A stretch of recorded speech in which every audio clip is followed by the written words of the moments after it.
Hey guys, so the tip to tackle for this Tuesday is kind of a big one. It's US versus UK residency programs, tips for how to choose, and is it too late to change paths? Number one, it's never too late to change paths. Number two, you need to make sure that you have all the items in check with respect to timeline. Now, the UK system is a little stricter with respect to timeline post-grad in terms of like the application system that you go through. So definitely look into that. Make sure you have your dates in order. Make sure you have all your documents in check and talk to the alumni office with respect to that. When it comes down to either or, like the US or the UK system, there's a couple of things to keep in mind. The first thing is that the UK system has a foundation program associated with it before you actually practice as a resident. So if you're down for that, then cool. Another big factor is kind of things you take personally, like family. Where's your family located? For me, my family's in North America, so I prioritize the US application and decided not to put my application in for the UK. So yeah, with that being said, family was a huge deciding factor in addition to other things that I had in place. Like if you have projects or certain networking connections that are better suited for you in US versus UK, that's also going to decide what your comfortability is in terms of your own career development, where your best odds are. For me, it was the US. So I hope that helped. With that, here are some other tips from your alumni. The following tips are quoted from Dr. Siddiqui. In terms of choosing the path, it will depend on a few factors. Where do you want to settle? How many exams do you want to take? How quickly do you want to become a consultant? And how much do you want to earn? With respect to the US, the pros include shorter training time, more specialized, more job opportunities across the globe, and a good salary. Cons will include the steps, it's competitive, and you need loads of ECAs or LORs. These are letters of references. With respect to the UK, there are also pros and cons. Pros will include a good quality of life, for example, less workload compared to the US. You may have more time for yourself or family. You will experience and train in almost every specialty before you actually choose a specialty. You have decent job opportunities across the globe, good senior support in teaching or learning, easier exams compared, and it's not as competitive as the US. Cons, however, include lengthy training years, salary, and of course, cold weather. Although if you're in certain parts of the US, you might also experience cold weather. It's never too late to change paths. You can always switch from the US to the UK training pathway, and vice versa. Either way, you will benefit depending on your experience and the years you have already trained. Hi everybody, my name is Dr. Malvika. I'm a RCSI graduate of 2019 and I run the IMG Marvels Instagram page. And today I'm here to talk to you about how to get into the UK post medical school.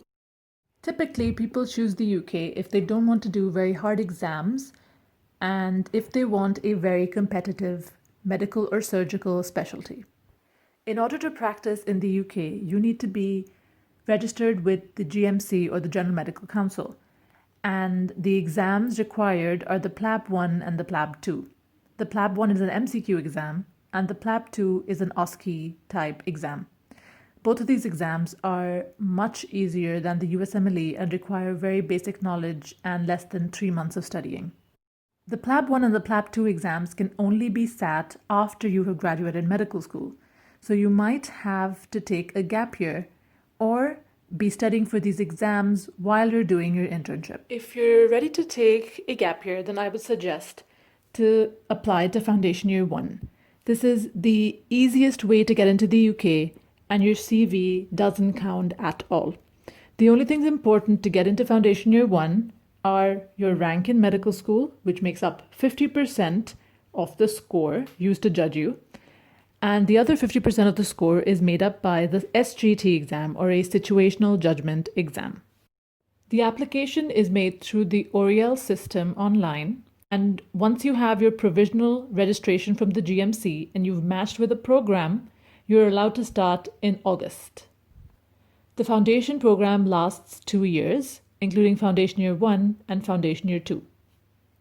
If you have done an internship, then you become ineligible for Foundation Year 1, but you can still apply to Foundation Year 2 standalone. In this process, you will be applying directly to Foundation Year 2. It will also require you to do the PLABs and get AGMC registration, but you will not have to take the SJT exam. In place of that, you will actually have an interview, and here your CV really counts.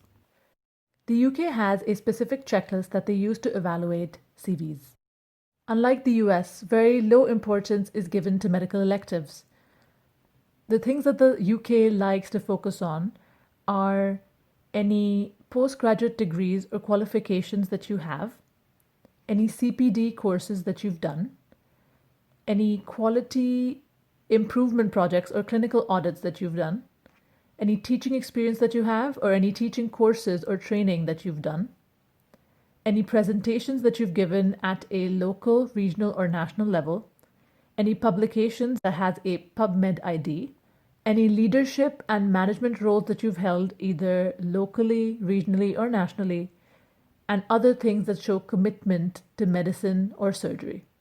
There are many other paths into the UK's medical system further down the line, but in my opinion, it gets harder the further ahead in the system that you try to enter it. The easiest way to get in is either through Foundation Year 1 or Foundation Year 2. This, in fact, is the best time to get into the UK as a specific law called the Right to Work was just revoked. This law made sure that EU citizens and UK citizens got jobs before IMGs. But since it has been revoked, it is now easier to get a job in the UK as an IMG, and it will only be based on merit. The application for Foundation Year 1 opens up in July the year before you want to start, and the application for Foundation Year 2 begins in December the year before you want to start. All foundation positions start and end in August. If you'd like to apply this year for either Foundation Year 1 or Foundation Year 2, you can head over to IMG Marvels, where we are detailing the process step by step. That being said, if you're not ready to start your journey in the UK just yet, you can head over to thesavvyimg.co.uk and look at their different pathways to get into the UK. Thank you all for listening. I hope this has been helpful.